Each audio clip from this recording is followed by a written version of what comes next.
ചിദംബരം. അയ്യോ, തമ്പുരാനും.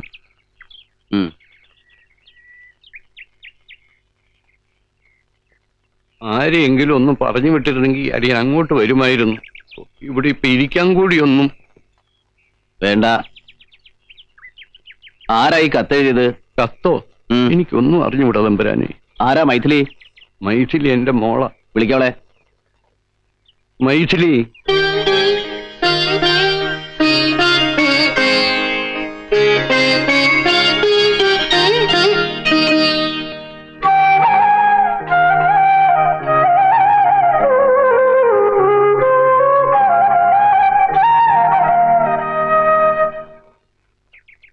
ഈ കത്തെഴുതിയത് നീയാണോ? ഒന്ന് വായിക്കേ. വായിക്കാൻ.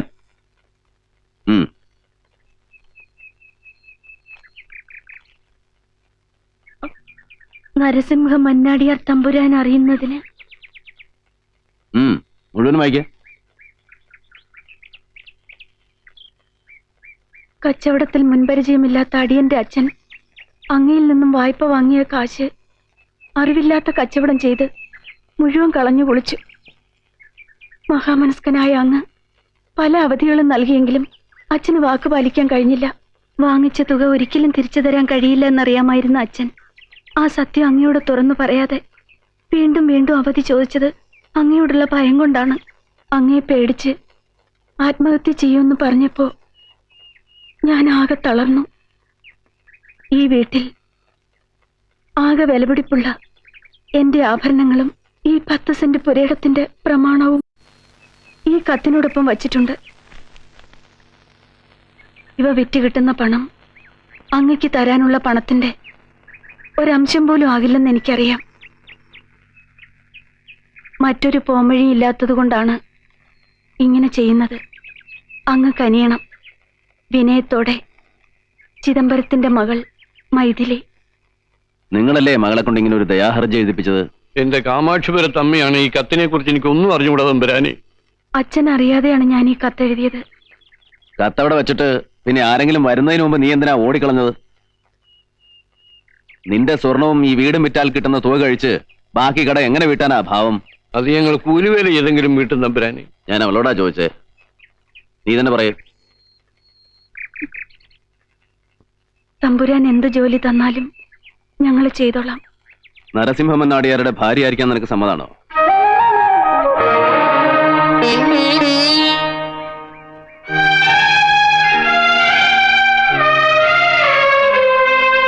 തമ്പുരാൻ എന്തായി പറയുന്നത്?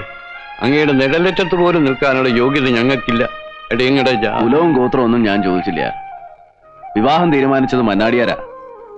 മൈഥിലിക്ക് എന്നെ ഇഷ്ടമാണെങ്കിൽ അടുത്ത ശുഭമുഹൂർത്തത്തിൽ കാമാക്ഷിപുരം ക്ഷേത്രത്തിൽ വെച്ച് അവൾ നരസിംഹ മന്നാടിയാരുടെ ഭാര്യയാവും.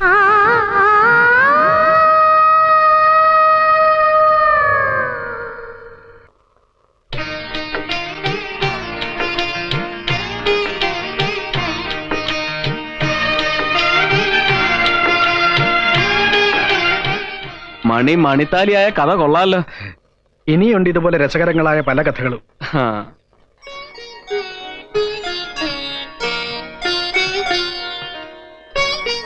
നമ്മുടെ സെൻട്രൽ ജയിലിലെ ആരാച്ചാർ എവിടെയാണെന്ന് ആർക്കും കണ്ടുപിടിക്കാൻ കഴിയാതെ വന്നപ്പോഴാ ബീഹാറിലെയും യാർവാദയിലെയും എക്സിക്യൂഷനെ കിട്ടുകയെന്ന് ഞാൻ അന്വേഷിച്ചത്. ആദ്യം അവർ വരാൻ തയ്യാറായതാ. തൂക്കേണ്ടത് ഹൈദർ മരക്കാരെയാണെന്ന് അറിഞ്ഞപ്പോ ഒരു മറുപടി പോലും പറയാതെ അവർ പിന്മാറി. അവസാനം തമിഴ്നാട് ഹോം ഡിപ്പാർട്ട്മെന്റിന്റെ കാല് പിടിക്കേണ്ടി വന്നു. അങ്ങനെയാ രാമയ്യനെ അയച്ചത്. പക്ഷേ അവനും ഇനി എന്ത് ചെയ്യും നരസിംഹൻ? ഒരു മാർഗേ ഉള്ളൂ. എങ്ങനെയും നിങ്ങളുടെ ജയിലിലുള്ള ആരാച്ചാരെ കണ്ടുപിടിക്കുക. എന്താ അയാളുടെ പേര്? ഭൈരവൻ. അവൻ എവിടെയായിരുന്നാലും ശരി കണ്ടുപിടിച്ചേ പറ്റൂ. ഞാൻ സർവീസിൽ നിന്നും റിട്ടയർ ചെയ്യുന്നതിന് മുമ്പ് മരക്കാരുടെ ശിക്ഷ നടപ്പാക്കണം.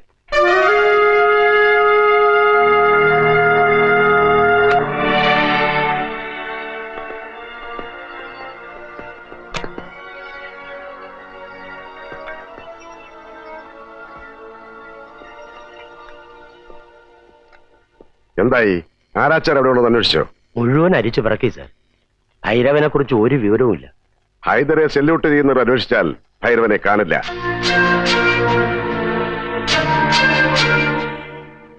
ആരാച്ചാർ മരിച്ചുപോയിന്ന് റൂമർ കേട്ടു സാർ. എല്ലാവരും കൂടി അയാളെയും കൊന്നോ? മറ്റു പോംവഴിയൊന്നുമില്ലെങ്കിൽ ജയിൽ ജീവനക്കാരിൽ ആരെയെങ്കിലും തന്നെ ആരാച്ചാരുടെ ജോലി ഏറ്റെടുക്കാൻ നിയമം അനുവദിക്കുന്നുണ്ട്. ആ വഴിക്ക് അന്വേഷിച്ചു നോക്കിയോ? സാർ, പക്ഷെ അതിനാരും തയ്യാറില്ല സാർ. ഇനി ആരാച്ചാരെ ആവശ്യമുണ്ടെന്ന് പറഞ്ഞ് നമുക്ക് പത്രത്തിലൊരു പരസ്യം കൊടുക്കാം സാർ. അല്ലെങ്കിൽ PSC വഴി. ഭൈരവൻ ജീവിച്ചിരിപ്പുണ്ടെങ്കിൽ വരും. അവൻ എവിടെയുണ്ടെങ്കിലും തേടിപ്പിടിക്കാൻ കഴിവുള്ള ആണുങ്ങൾ നമ്മുടെ ഡിപ്പാർട്ട്മെന്റിലുണ്ട്.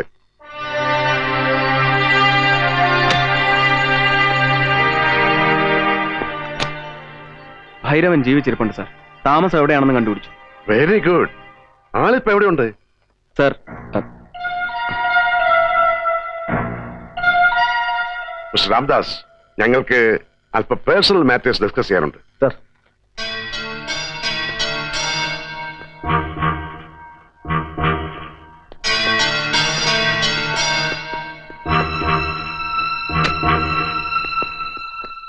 താൻ ആ ആരാച്ചാരെ വിളിക്കാനൊന്നും പോകണ്ട. വെറും ഒരു സബ് ഇൻസ്പെക്ടറായ നരിമാൻ ഈ കാക്കിക്കുള്ളിൽ ഒരുപാട് വളരാനുണ്ട്. ഹൈദർ തന്നതാണ്. എണ്ണി നോക്കിയിട്ട് പോരെങ്കിൽ പറയണം. Sorry sir. ഹൈദറിനെ തൂക്കിക്കൊല്ലുന്ന ദിവസം വേളാങ്കണ്ണി പോയി തലമൊട്ടയടിക്കാമെന്ന് നേർച്ച ചേർന്ന് നടക്കുന്നവനാ ഞാൻ. നിന്റെ സർവീസ് ഞാൻ ഇത്രയും കാലം എന്റെ സർവീസ് ബുക്കിൽ ചുവന്ന വശി വീണിട്ടില്ല. ഇനി അങ്ങോട്ട് ചോക്കുന്നതാ എനിക്കിഷ്ടം. ആ, നാളെ സാർ കണി കാണുന്നത് ആരാച്ചാരുടെ മുഖമായിരിക്കും. ഭൈരവന്റെ മുഖം.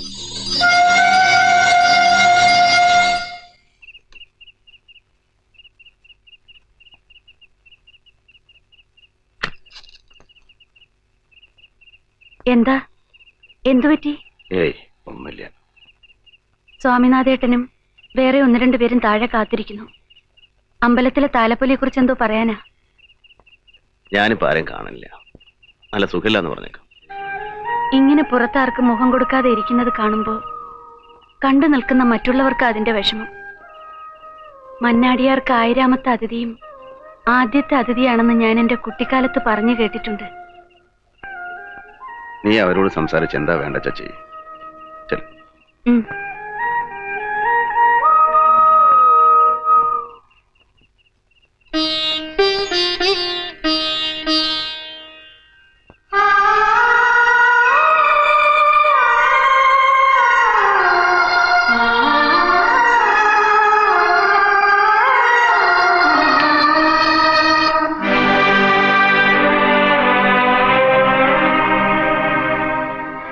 നേരെ ഇരുത്തി.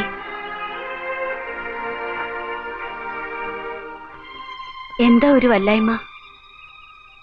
വീരനെ പോകാൻ അനുവദിക്കുന്നതായിരുന്നു.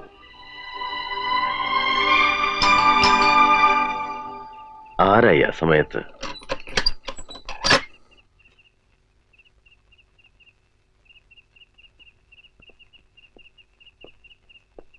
ഞാനാ മാരാരാ. ക്ഷമിക്കണം, അല്പം കുടിച്ചിട്ടുണ്ട്. വളരെ കഷ്ടപ്പെട്ട ആ ഭൈരവന്റെ താമസ സ്ഥലം കണ്ടുപിടിച്ചത്. അവനെ വിളിക്കാൻ ചെന്ന ജോസ് നരിമാനോട് അവൻ തീർത്തും പറഞ്ഞു ഈ പണിക്ക് അവനിനി ഇല്ലെന്ന്. വയസ്സായത്രേ. അയാളെയും ഹൈദരമരക്കാര് വിലയ്ക്ക് വാങ്ങിയോ? അറിഞ്ഞുകൂടാ. ഭൈരവനെ ഞാൻ വിളിക്കാം. താൻ വിളിച്ചാൽ വരുവോ?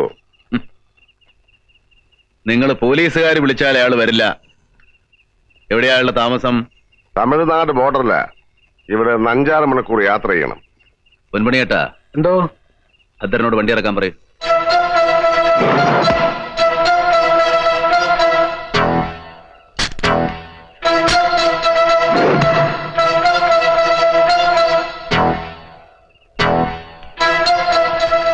വേണ്ട. യാത്രയ്ക്ക് പുറപ്പെടുമ്പോ വേണ്ടാത്ത വർത്തമാനം ഒന്നും വേണ്ട.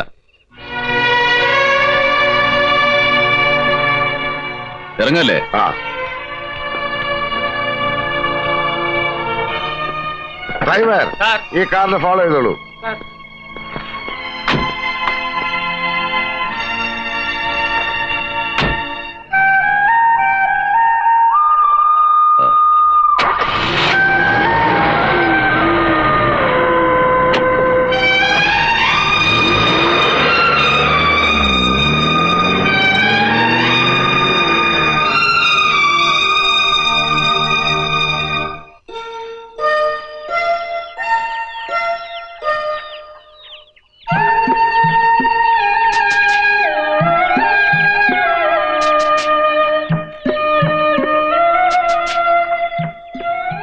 ആരാച്ചാർ എന്ന് പറയുന്നവൻ അത്രയ്ക്ക് VIP ആണെങ്കിൽ ഇവിടെ വന്ന് കണ്ടേക്കാമെന്ന് വിചാരിച്ചു.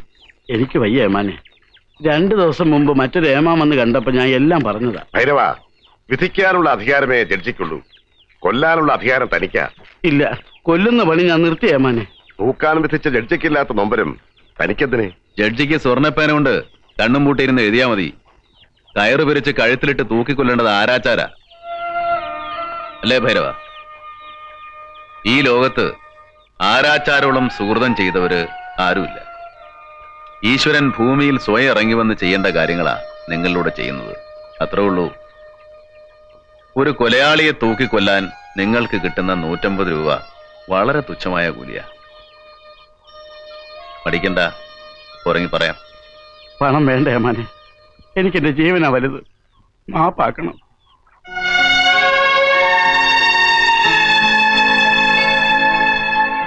വാ പോവാം.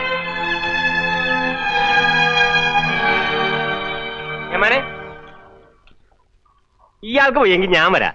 നിങ്ങളാരാ? ഞാൻ കാശി, എന്റെ ചേട്ടായ ഭൈരവൻ. നിന്നെ ആരാ ഇങ്ങോട്ട് വിളിച്ചത്? ഓടാകത്ത്. ചേട്ടായെ ദൈവം തന്ന ഭാഗ്യം തട്ടിക്കളയല്ലേ. മാലോകര് ചോദിക്കാൻ തുടങ്ങി ഇപ്പൊ മറ്റേ പണിക്കൊന്നും പോണില്ലെന്ന്. ആളുകളെ തൂക്കിക്കൊല്ലുമ്പോ കിട്ടുന്ന സുഖം കൊട്ട വിറ്റ കിട്ടുവോ? ചേട്ടായിക്ക് പോയെങ്കിൽ പെൻഷൻ പറ്റിപ്പിരിയെ. ഞാൻ വരാമന്നെ. ഇതിനു മുമ്പ് ആരെങ്കിലും നീ കൊന്നിട്ടുണ്ടോ? ഒരാടിനെ കൊന്നുണ്ട്. ആളെ തൂക്കാൻ അറിയാമന്നെ. ചേട്ടായിയുടെ കൂടെ ഞാൻ അസിസ്റ്റന്റായി പോയിട്ടുണ്ട്. തൂക്കത്തിനുള്ള കയറ് വെണ്ണ പുരട്ടി പിരിക്കണതും കുല്ല ഉണ്ടാക്കണതും പിൻകെട്ട് കെട്ടണതും ഒക്കെ ഞാൻ തന്നെയാ. ഏമാന് സംശയം ചേട്ടായിയോട് ചോദിച്ചു നോക്ക്. ചുമ്മാ ലിവർ വലിക്കണ പണിയെ ചേട്ടായിക്കുള്ളൂ. ഏമാനെ ഇവന് പ്രാന്താ. ഒന്നകത്ത് പോടും. ആണുങ്ങളായ ഉശിര് വേണം. ഉയിര് പോയാലും ഉശിര് കളയരുത്. മുത്തച്ഛന് മഹാരാജാവായിട്ട് കൽപ്പിച്ചു തന്ന കുലത്തൊഴില് ഇനി ഞാൻ കൊണ്ടു നടക്കാം. ഒരുപാട് പേരെ കൊന്ന ഹൈദരെ തൂക്കിലേറ്റിയത് കാശിയാണെന്ന് നാളെ ചരിത്രം പറയും. കേട്ടാ? പൂജയും വഴിപാടും കഴിച്ച് റെഡി ആയിരിക്കും. നാളെ ജോസ് തരുമാനെ അയക്കാം. അയ്യോ എന്റെ അമ്മ, അത് പറ്റില്ല. ഇതെന്റെ കന്നി തൂക്ക. 3 ദിവസത്തെ പൂജയും അവസാനത്തെ ദിവസം ഞങ്ങളുടെ ഭഗവതിക്ക് ഒരു കോഴിക്കുരുതിയും വേണം. ആയിക്കോട്ടെ, അത് കഴിഞ്ഞിട്ട് മതി. ആ, ഇത് വെച്ചോളൂ.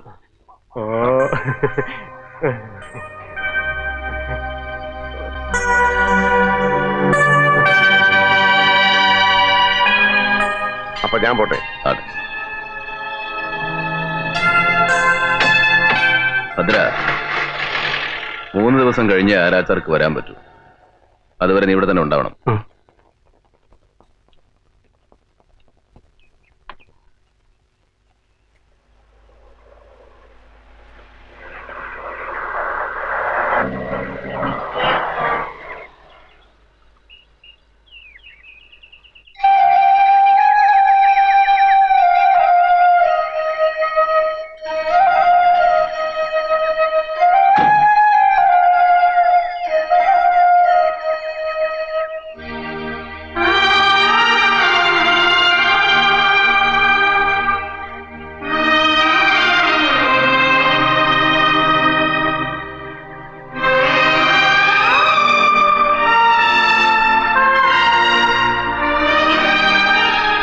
നമസ്കാരം മന്നാടിയാരെ. മന്നാടിയാർക്ക് എന്നെ മനസ്സിലായോ? ശ്രീനാഥ്, മന്നാടിയുടെ കയ്യിൽ നിന്ന് വീരസിംഹന്റെ ഈ കാറ് വാങ്ങിയത് ഞാനാ. ഇപ്പൊ ഓർക്കുന്നോ? ഈ കാറ് വന്ന് കയറിയ മുതല് എന്റെ വീട്ടിൽ ഭാഗ്യം ഉദിച്ചു. വീരൻ എന്തായാലും നല്ല ഐശ്വര്യമുള്ളവനായിരുന്നു. ചേട്ടാ, ഒന്ന് ഓടിച്ചു നോക്കുന്നോ? ഒന്ന് ഓടിച്ചു നോക്ക് ചേട്ടാ.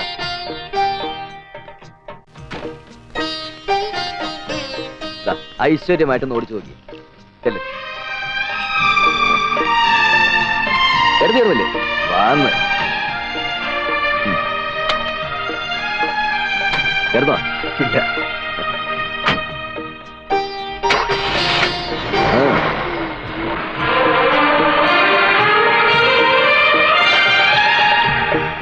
എങ്ങനെയുണ്ട് വണ്ടി? കൊള്ളാം. പക്ഷെ നമ്പർ കൂട്ടുമ്പോ 8 കിട്ടുന്നത്. 9 ആയിരുന്നെങ്കിൽ ഏത് നമ്പറായാലും ഒരു കുഴപ്പമില്ലെന്ന് പെൺമണിയേട്ടാ. അല്ല, അത് ശരിയാ. ഞാൻ വെറുതെ പറഞ്ഞേ ഉള്ളൂ. എന്നാലും 9 ആയിരുന്നെങ്കിൽ. എങ്ങനെ? നന്നായി. അമ്പലത്തിൽ കൊണ്ട് പൂജിച്ചോളൂ. ഓ,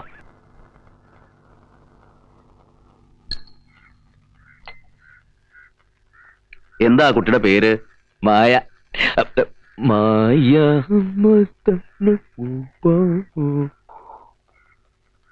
മൈഥിലി, പുലർച്ചെ ഞാൻ പൂവത്തെ കുഞ്ഞിക്കണ്ണേട്ടന്റെ വീട് വരെ ഒന്ന് പോവാ. എന്തിനേട്ടാ? വെറുതെ ഒരു സംബന്ധാലോചനയ്ക്ക്. വിരോധമുണ്ടോ? ഹേയ്, ഒരു വിരോധമില്ല. ആർക്കാ? മൈഥിലി, നമ്മുടെ ഇളം തലമുറയ്ക്ക് ആ വീട്ടിലെ കുട്ടി ചേരുവോ? ഒന്നാം തരായിട്ട് ചേരും. പാട്ട് പാടുമ്പോ അനിയന്റെ ചേഷ്ടയൊക്കെ ഞാൻ കണ്ടു. അയ്യേ, ഇരിക്കടവിടെ, ഇരിക്കവിടെ. ഈ ചേട്ടന്റെ ഒരു കാര്യം. അല്പം ധൃതി കൂടിയാലും മന്നാടിയാർമാർക്ക് തെറ്റുപറ്റാറില്ല. അവളെ നിനക്ക് ഇഷ്ടായോ? ചോദിച്ച കേട്ടില്ലേ? പോയല്ലോ പിന്നെ. ആ പിന്നൊരു കാര്യം, ആ കുഞ്ഞിക്കണ്ണന്റെ കുടിശ്ശിക കുറച്ച് ബാക്കിയുണ്ട്. നാളെ കാണുമ്പോ അതുകൂടി. നന്നായി. കല്യാണാലോചനയ്ക്കിടയ്ക്ക കുടിശ്ശിയുടെ കാര്യം ചോദിക്കുക. ഈ പൊന്മണിയേട്ടൻ എപ്പോ നോക്കിയാലും കൊടുക്കാനും കിട്ടാനുള്ള കണക്കേ ഉള്ള ഓർമ്മയിൽ. എന്റെ ഈശ്വര, എന്താ ഞാനീ കേക്കണേ? അപ്രതീക്ഷിതമായി മന്നാടിയാര് പറഞ്ഞപ്പോ ഞാൻ ഇടിവിട്ടേറ്റ പോലെയായി. എന്നെ പരീക്ഷിക്കൊന്നും അല്ലല്ലോ. കുറച്ചു ദിവസം മുമ്പ് അവളുടെ ജാതകം ഒരു ജോത്സ്യരെ കാണിച്ചപ്പോ വളരെ വലിയ നിലയിൽ കഴിയാനുള്ള യോഗം ഉണ്ടെന്ന് അയാള് പറഞ്ഞതേ. ഞാൻ അത്രയ്ക്ക് വിശ്വസിച്ചില്ല. ആ, ഇനിയിപ്പോ മന്നാടിയാരുടെ യുക്തം പോലെ ആവട്ടെ. അപ്പോ ഞാൻ അടുത്തൊരു മുഹൂർത്തം കുറിക്കട്ടെ? ആയിക്കോട്ടെ.